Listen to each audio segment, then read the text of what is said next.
You can now hear Movie Heaven, Movie Hell on Stitcher. Stitcher is radio on demand. Listen anytime, anywhere.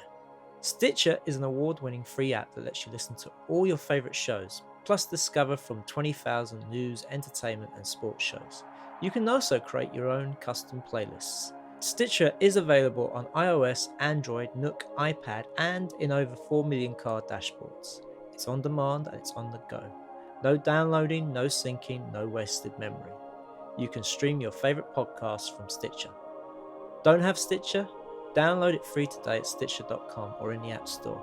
And please leave us a review and rating on Stitcher. Thank you.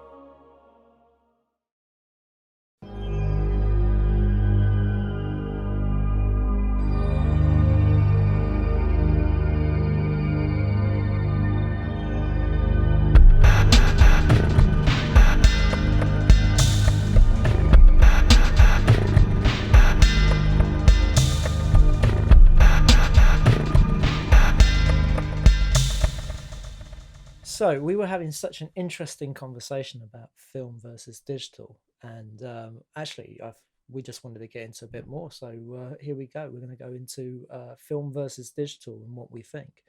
And I'll straight off the bat, I will say that as much as I love film, I never had a chance to shoot on it because it's very expensive.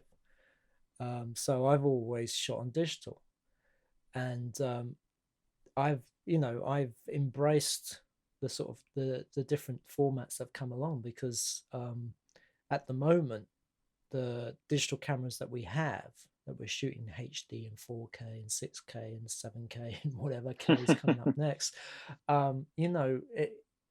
it gives me as a low budget filmmaker, low budget, no budget filmmaker, the ability to come up with imagery that competes with the big boys. And before, you had to spend a lot of money doing it on film. Now, at the end of the day, if I was given the option to shoot film, I'd love to do it. I would love to do it, but you've got to have the budget for it. And I feel now that you have to have even more budget for it because the companies that work with film, that do the developing and neg cutting, they're not really there anymore. If anything, they've moved on to digital, and so those facilities aren't really there to do it, or if they are, you're going to have to pay through the nose for it. No, absolutely. Yeah. I mean, it's back to that sort of commerce versus art thing as usual with any of this stuff. And there's no good commercial reason anymore to shoot on film from the point of view of both the process, the workflow, and the actual stock itself is very expensive. And I was fortunate enough. I did actually learn on film, and went to, well, I did a city and guilds in stills photography before I moved out to the States. So I got to actually develop and process my own film, and obviously understood that process when it came to filmmaking in the US, and worked quite extensively with both 16 and 35 mil. But yeah, I mean, that there are so many technology. Okay, it's opened it up, which I have mixed feelings about. It's both a good thing and a bad thing, I think, in some respects. But it's also, I mean, in terms of the actual process, it's sped things, as well as making it cheaper. It's sped things up incredibly. Obviously with film, it was kind of, you had to light to expose. It was a very, very detailed craft. It was a very fragile medium, and you had to wait till the following day to actually check and see if what you'd got was okay. Whereas where we have the luxury now of being able to play back immediately, and on a medium that's like a fraction of the cost as well. So yeah, it's that thing, as it's always been. It's the art versus the commerce, and yeah, I think people who have the budget and have the money very much like to shoot on film for artistic reasons nowadays, because the technology has actually got that good now that you know, the quality and whatever is debatable as to how much difference there is. Well, yeah, I mean, the digital isn't quite there at the same level as film. And when I say that, I mean it's the amount of latitude in light that can be captured. So, everything from the shadows to to bright lights, you can see. Digital has always had a problem with bright lights, but the latitude is getting bigger and bigger with digital cameras and stuff. But yeah, there's still something about film that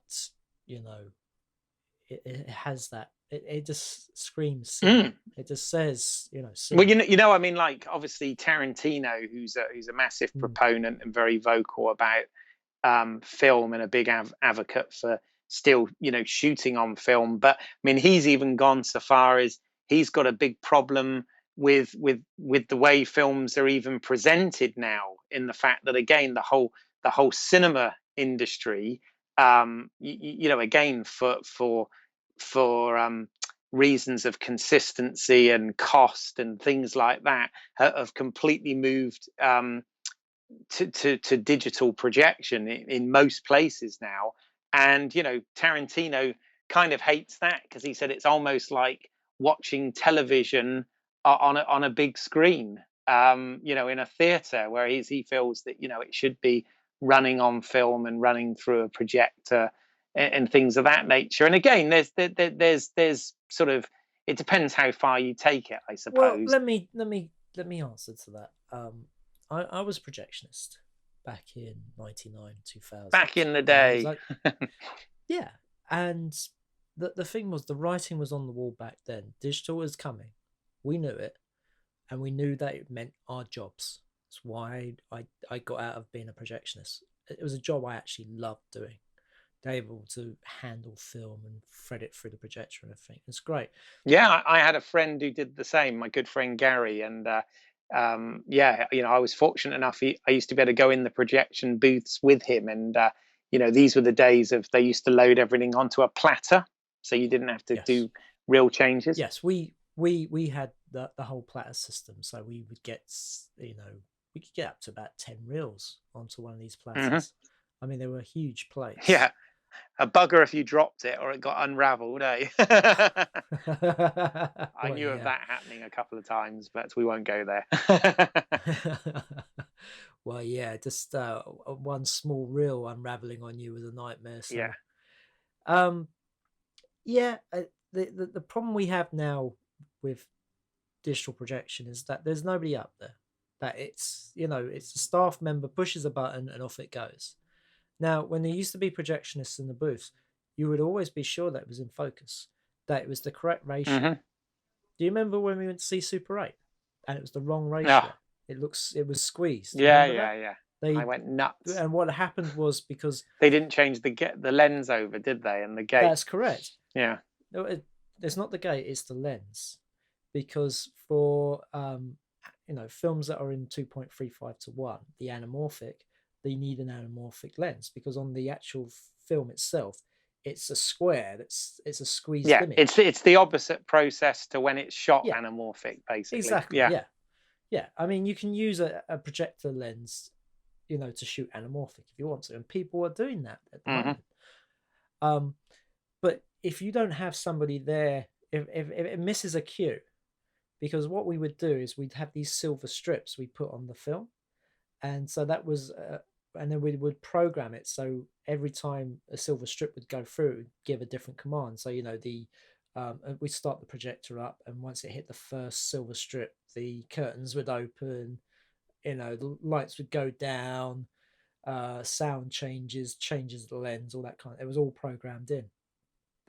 And the thing is, if it missed the cue, then at least there was somebody there to correct it. Now there's nobody up there. If anything, I've seen where they've actually got the controls for the programs in the manager's office.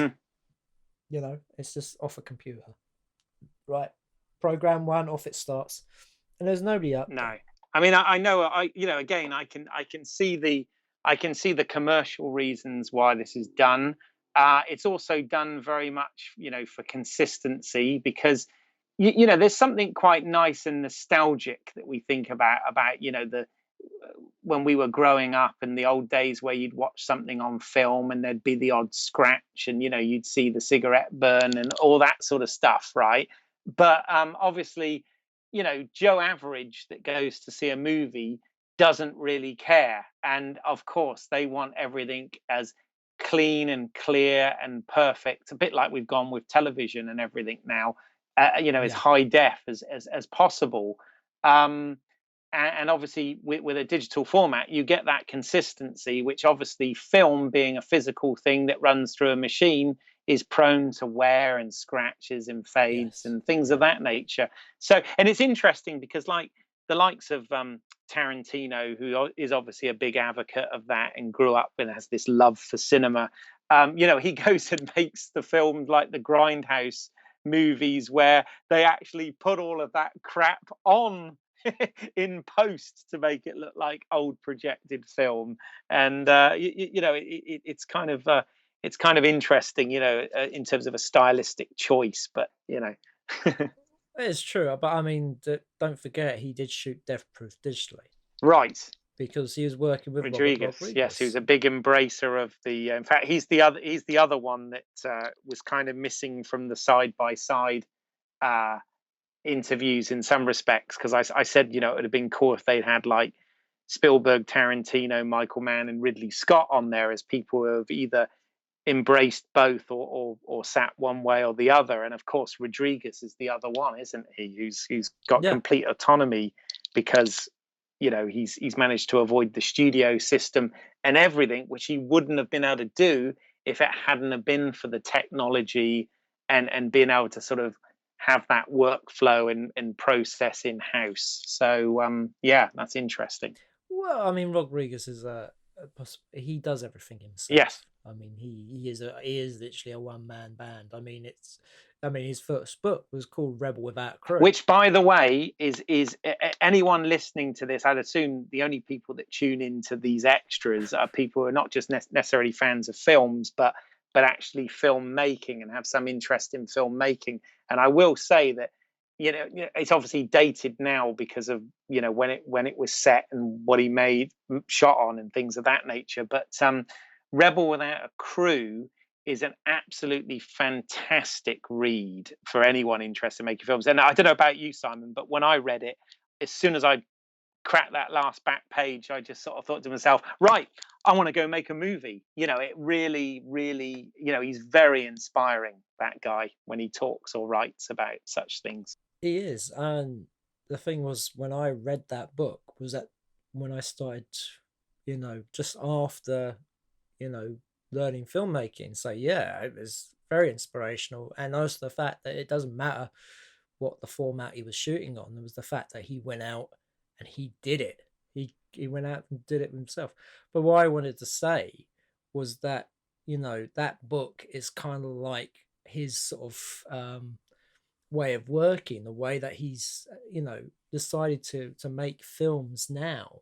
And he is more or less a one man Mm. band. He is a rebel without crew because he's outside the Hollywood system, and also he does a lot of the stuff himself. Not only does he direct, he writes, he edits, he does the music, he does the special effects. He's an all He's rounder. almost like an auteur would be, yes, in terms of he's in control of all of Yeah, it. But, yeah, yeah. I mean, no, I mean the auteur theory a theory. is more to is is more to do with the fact that the work that you're making as a director is more based on yourself, and it's your own way of doing Yeah. it than it is about doing everything Yeah, it's about a on a film stylistic set. thing. It But is, yeah, yeah. absolutely. But no, I mean, he's good on him. He's kind of whether you like his movies or not, he it has become a completely 100% independent filmmaker in every sense of the word. Even to the point now that he's got his own distribution things going on with streaming and whatever, hasn't he? He's got his own TV Yeah. channel. So amazing. Amazing. Well, yeah. But I mean, going back to sort of film and digital, at the end of the day, digital allows people that in the past wouldn't be able to have access to, this kind of cameras. I mean, Well, we wouldn't be making films, would we, if it hadn't been for well, I digital, don't or know. not as easily I anyway. don't, not as easily. I mean, I don't know about you, but I feel that if digital hadn't come along, I'd still be out there doing it. Oh yeah, well, I like to You think know, so.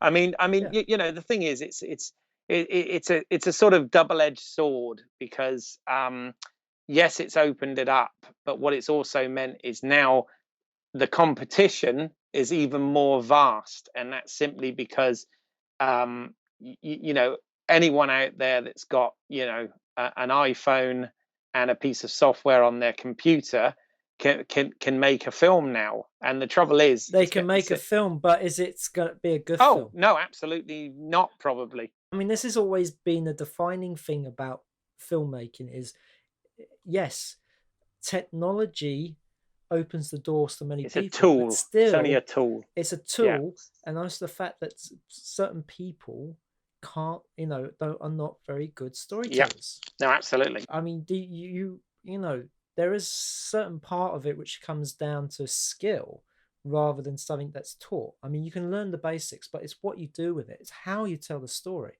how you use these tools.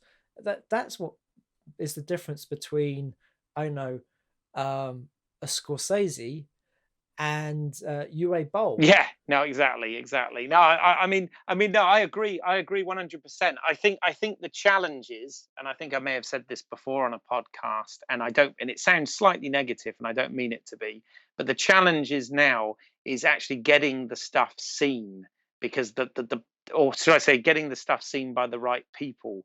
Because the thing is, there is so much more. There are so many more film festivals, and there's so much more material out there in the ether, as it were, and being submitted, that it's a lot harder to get noticed. I think, and that's why you do have to have that standout, well made, well told story, and shot, in a style that is, I agree, is something that you can't learn. It's kind of a craft and a skill that you have to develop and define over time. You've got to have it kind of hardwired into you a bit. Definitely. You know. Well, I'm very much. In fact, I meant to bring, when we did that Stephen King podcast, I was always going to say that something I used to say to my students a lot of film.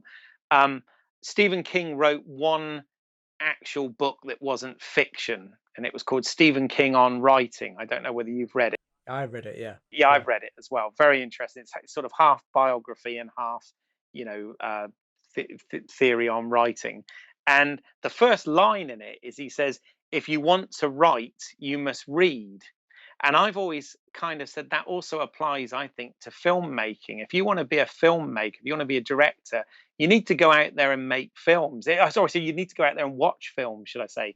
Because you do learn things about the craft and things about the art of storytelling visually, through watching stuff, I believe. And people who go, I'm not interested in watching movies, and I sort of think, well, that's sort of 50% of your job, I think, in some respects. It's harder when you're out there making them. I agree, you don't have time to watch anything, but Well, yeah. I mean, I worked with a casting director, and she told me that when an actor would come in for an audition, she would ask them what was the last film they saw. Oh, very good question. And so she could judge straight away if there was somebody who would go out to the cinema all the time, watch the latest films, or somebody who just watches a film once in a while, like a casual viewer. Yeah. Now, I don't visit the cinema that much because, my God, is it expensive now. Yeah, but you watch a lot of films, don't you? I watch a lot of films, and I consume a lot of films every week. Yeah.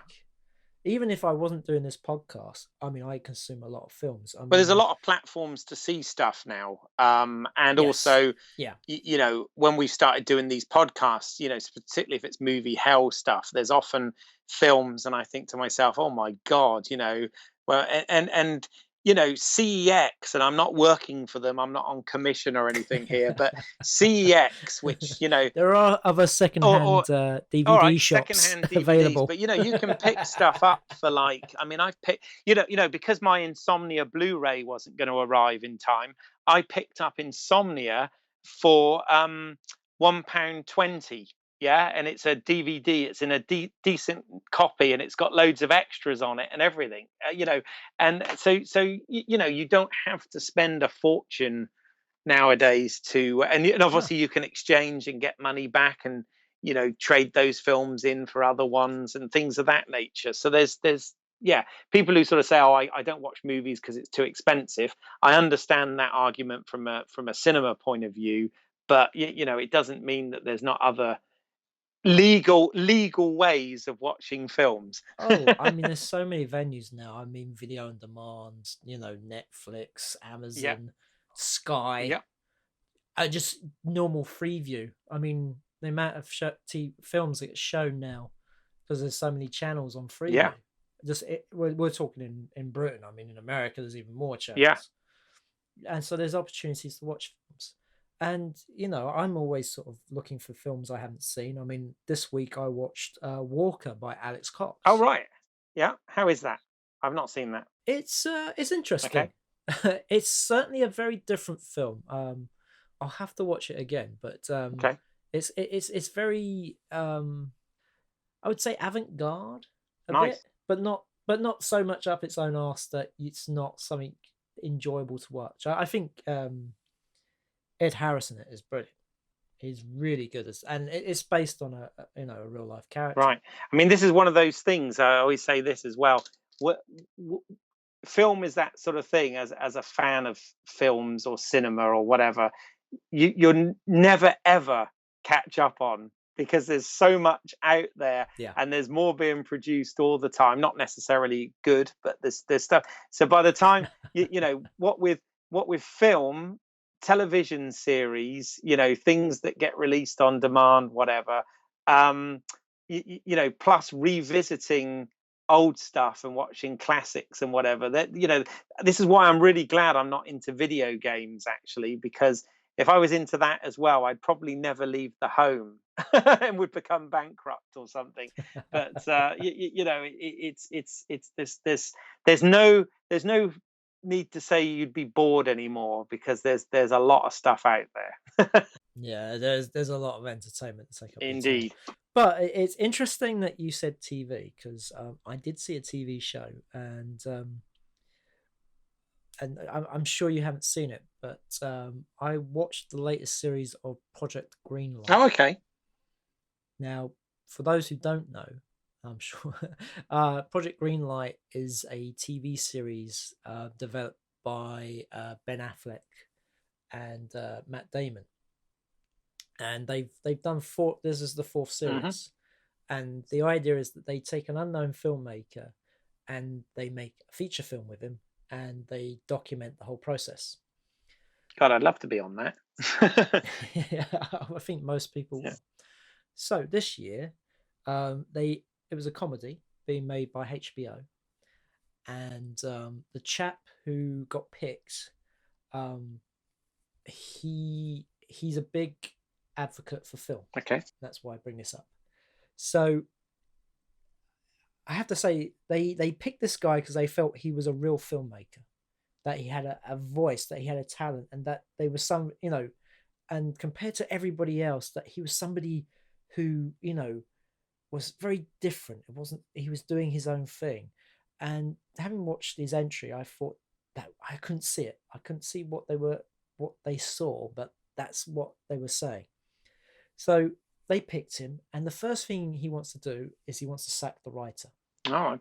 and then he pushes forward his own script instead of the script that they've come up with, a script that's been written by the Farley brothers. Right. you know the Farley Yeah. brothers, what have they done? you know and then he wants to shoot it on film. He's never shot digitally. He wants to shoot it on film, and the producer goes out of her way to show him why it would be better to shoot on digital.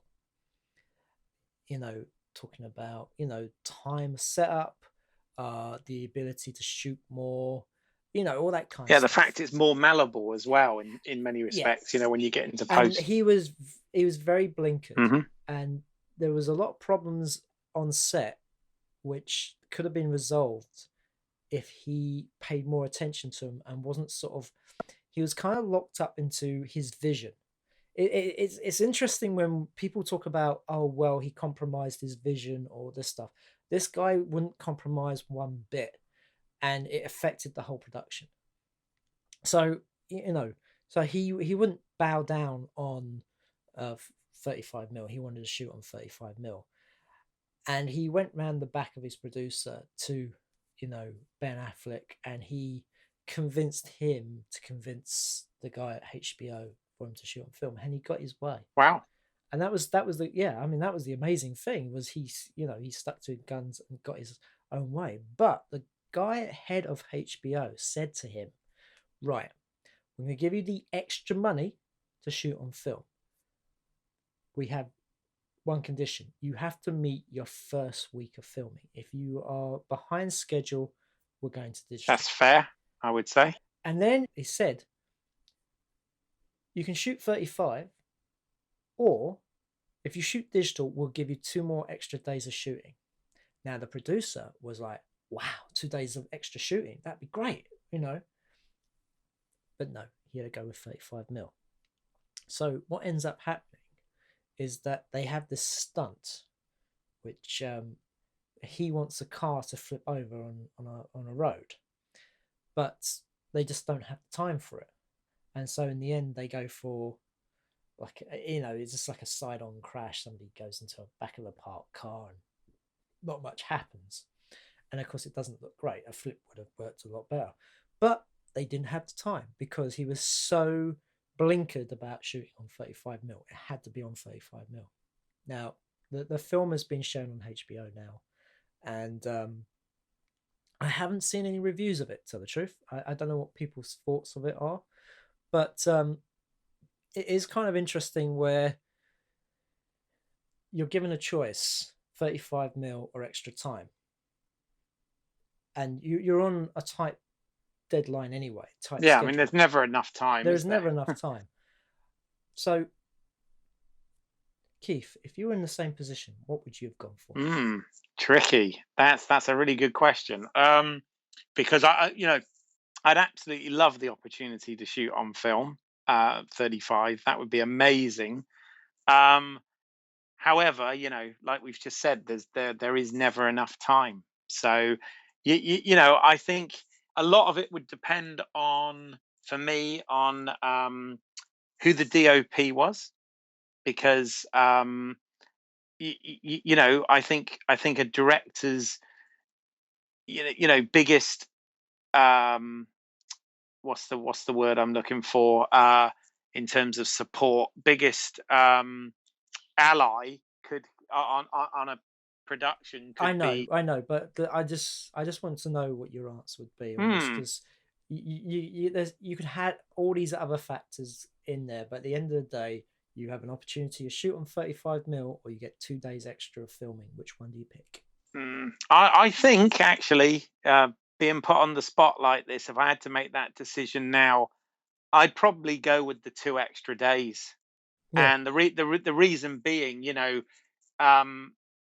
the argument about the difference between film and I mean, I'm actually more comfortable with film than I am with digital, because I feel I've still got a massive amount to learn still about digital, but that's part of the joy of filmmaking as well, is what you learn. Yeah. So yeah, I mean, I think I would, for the difference that I believe it makes, I think the value, the cost value of 2 extra days probably outweighs the artistic value of film. And I'm actually surprised. I never thought I'd say that, but yeah, I think I probably would go that route.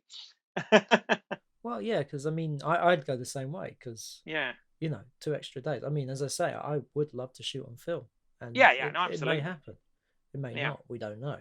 I mean, It's interesting. I mean, presumably to get even on this show, then you have to apply and you have to Yeah, have you some you work. you Yeah, apply and you send them a 3 minute film, and then yeah. they sort of pick 10 people, and from that they then ask them to take a scene written, and go and make it to sort of show their own way of doing things, and Well, you then know what? Good on Affleck and Damon for giving back and giving the check, because they obviously got a break. They were quite fortunate.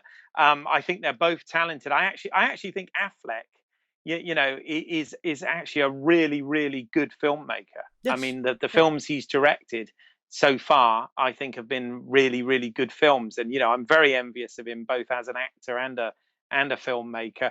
But absolutely good on him, because it's so easy for those people that are in that small world. It is a small world if you're in it, the film industry, and it's so easy to just be consumed in your own little bubble, and you're all right and never mind anyone else. So the fact that they actually put that out there and open that up to people who don't have family or connections in the industry already, and give them the opportunity to let some talent shine through.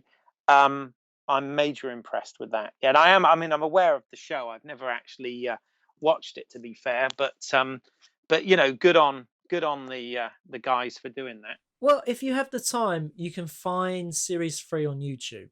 Right, And that was very interesting because that series they made a horror film, and they right. had the late Wes Craven on there as well as one of the judges Ah, at the beginning. So yeah, another major. God, there's been so many losses, hasn't there? yeah. This Oh, this year, God, this year, my yeah, God. But anyway, yeah. It's very sad, but at least their wonderful work lives on. yes, So yeah. yeah, fabulous. Okay, that's interesting. But yeah, I think if I was put on the spot like I was then, I think I would probably go for the extra. Forfeit the medium of film in that instance, to have a bit more time to to create something special. Yeah. Yeah. At the end of the day, I think what that guy's problem was that he was too busy concentrating on, you know, the aesthetics and not the Mm, whole film, because there was a lot of communication problems, and there was a lot of, they had, things that could have been avoided if they had spent more time concentrating on that and not on, I want to shoot on film. yeah. No, absolutely. I mean, you can get quite sort of snobby about the whole thing, I suppose. But it's yeah. I mean, they have their merits, and in some of my favorite filmmakers, to this day, still shoot on film. By the way, I'm just trying to find Yeah. I mentioned in the Christopher Nolan podcast that Sam Mendes had done a lecture in front of some film students, and he gave his top 10 advice to new directors. And the one that particularly got my attention, when we were talking about film versus video, is he says Tarantino, Spielberg, Nolan, Scorsese, Greengrass, JJ, and poor Thomas Anderson all still shoot on film. There is a reason. Which I was like, okay, interesting one. Yeah, but If you're in the position to, great, I guess. But that is such a nebulous piece of advice. it is. That doesn't mean anything. No. If you're a student and you hear that, you think, oh well, to be a good filmmaker, I must be able to shoot. I must shoot on film. Yeah, That which is not equals about that no. at It's all. not about that at all. I mean, It's about stuff. that's a crazy piece of advice. Yeah, I I have to mean, say that's actually a terrible piece of advice. yeah. Well, let me, to put that in context. Let me really quickly run through some of his other bits of Oh, advice, which okay. are quite inspiring and good. He puts number one. He puts, get in touch with your inner 12-year-old. He or she was an interesting kid.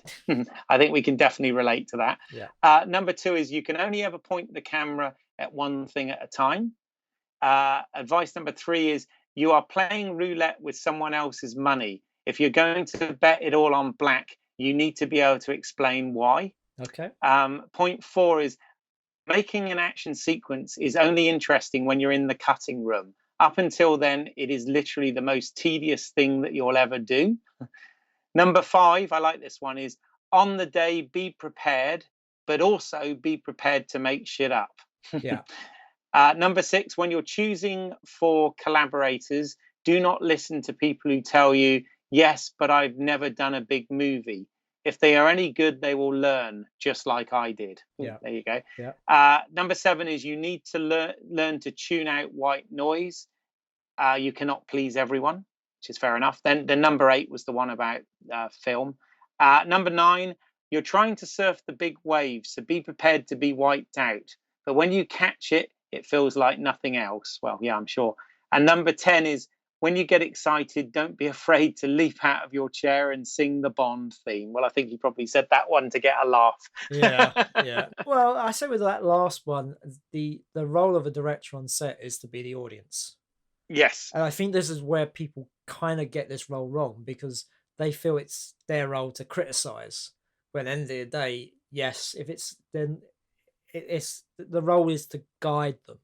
So if they do something right, I always try and make a point of go up to them and say, oh, that was great, or give them a pat on the back or something to sort of show feedback. that, yeah. But I mean, just not, but in a way that they appreciate that what they've done is good. Yeah, I mean, you've got to lead by example, and you've got to set a tone, I feel, and yeah. I mean, that's quite important. Yeah. And yeah. I mean, this is something I learned over the time. I mean, if you see the documentary for Blood and Roses, one of the actors says, well, he doesn't say anything unless it's wrong about me. Well, I mean, to be honest, there are a lot of famous directors that have been accused of exactly that. So that's not necessarily, well, there is no, that's the thing with this, there is no right or wrong. It's whatever works, isn't it? And this comes back to film and digital. Yeah, I mean, thank you. Yeah, actually that's linked nicely, hasn't it? I'm gonna say this, it doesn't matter what you shoot on. It's telling the story. It's telling the thing. Story. Yeah. Because at the end of the day, we've got a film that's just come out here in the UK, and I know it's been out in the States for a while, Tangerine, which was shot on an iPhone. Wow. Okay. So, it doesn't matter what you shoot on. It all depends on what the story is. Because at the end of the day, an audience member doesn't sit there and go, well, you're shooting on digital. I think this is terrible. Only snobs. Yeah, well, I mean, this, it's the only people who really even notice this stuff are usually filmmakers, right? And the odd critic. But Joe Average, it doesn't. They want to go in and be entertained or emotionally moved or whatever, right? They're not particularly bothered whether it was shot on a Araflex digital motion picture camera or like you said, somebody's iPhone 4S, 6S or whatever. Yeah. As long as it's shot well and it tells the story and it gets you emotionally involved, that's what matters. And there's lots of elements that make that up, not just what it was shot on. So yeah. I mean, it's at the moment there is a sort of thing where if you go on YouTube, all you keep seeing is reviews of technology for technology's sake. Yes, I get it. I mean, it's like, oh, it's the latest piece of kit, it does this, it does that, it does this. At the end of the day, it's a tool, and there isn't an all singing or dancing tool when it comes to filmmaking. Like anything, there's certain tools for the job, and you can get one camera that's good for one thing, you get another camera that's good for something else, and it's just whatever the tools you need to make the story. Yes. And at the end of the day, we live in an age now where you can pick up you can pick up a phone and shoot a film. I know. And if it's any good, it might be shown. Yeah, I often wonder what I'd be doing if I was I mean, that inner 12-year-old he's talking about, I'm definitely totally in touch with that in myself, all the time. So reluctant to grow up. But, I often wonder if I was, 12 years old now, with the stuff we've got and, obviously, hopefully having the, IT knowledge that kids have now and stuff. I just wonder, I remember what my passion was like as a child, and the frustration was that I couldn't go away and make these stories that I had in my head and stuff like that. And I just, wonder whether I'd have been making them now. It's you can't go back, you can only go forward. But it's good to know it's all there. Exactly. Well, you are making them. Who Yes, cares about if you get if you're 12-year-old now or not? You're making them now. That's this is what true. matters. This I is mean, true. I didn't know what I wanted to do when I was a kid. I mean, I didn't get into this until I was in my 20s. So, Yeah. it's not everybody knows what they want to do. No, this is true. This is So true. if you know that's great. You get if you can start early, brilliant, because it's a long old road, and the earlier you can start, the quicker you'll get there. But Yeah. Well, when I used to say to students, when we used to go into production of something, and they some of them just wouldn't even know where to begin, and I'd say, well, it always begins with the script, obviously, but then I used to say to them, what do you need to tell the story? What's your aesthetic? Does this all need to be on a dolly, or can you do it handheld? What are you trying to, emotionally, psychologically, whatever, what are you trying to say with this? And really get them to think about that. And I used to say to them, watch films, back to that thing, that Stephen King quote again.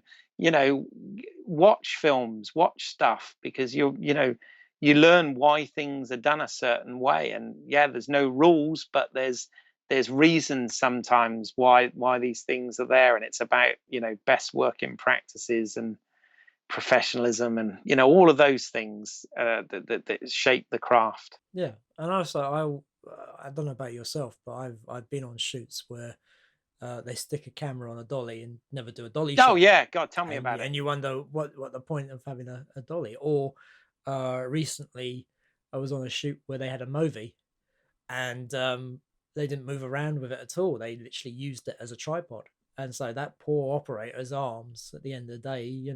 Oh, trust me, mate, I've worked on some stuff where I've even thought, what is even the point of having a camera? Sadly, but but uh, There there you you go. go.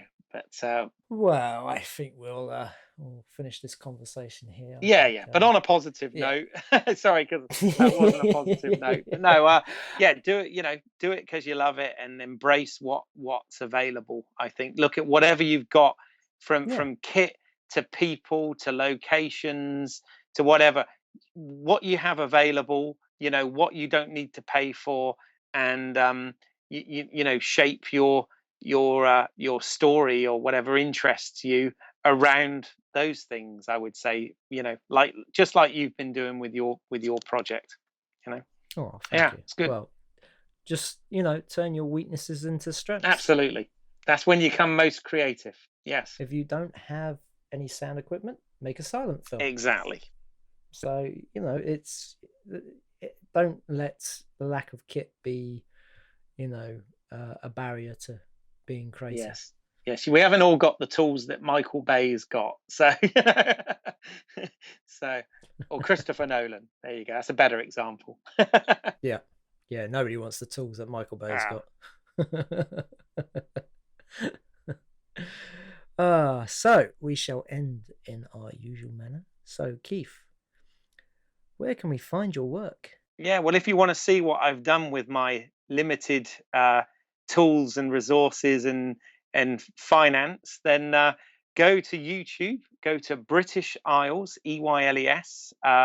There's my page there, which has short films that I've made with, as I said, very little time, money, and resource. But you can watch them and be the judge as to whether I've told a story or not. That's it. And you can see all my work at independentrunnings.com. And you can check out one of my short films, which I shot on Super 8, which was Firepower, which we've talked on this podcast before. And check out all the rest, where you can see the gamut of digital technology. Yay. Everything from SD to HD to 4K. Nice. So you can find this podcast on YouTube, Mixcloud, Stitcher, and iTunes. We're also on Facebook and Twitter. Just search Movie Heaven, Movie Hell. You have no excuse. We're everywhere. Exactly. we're like quantum. We're everywhere. Or is it Spectre? Well, I didn't want to ruin anything. We all know that. We've seen the bloody trailer. There you go. Yes. Clues in the title. Yeah. Indeed. Join us next week for our next episode of Movie Heaven, Movie Hell. Take care. Bye.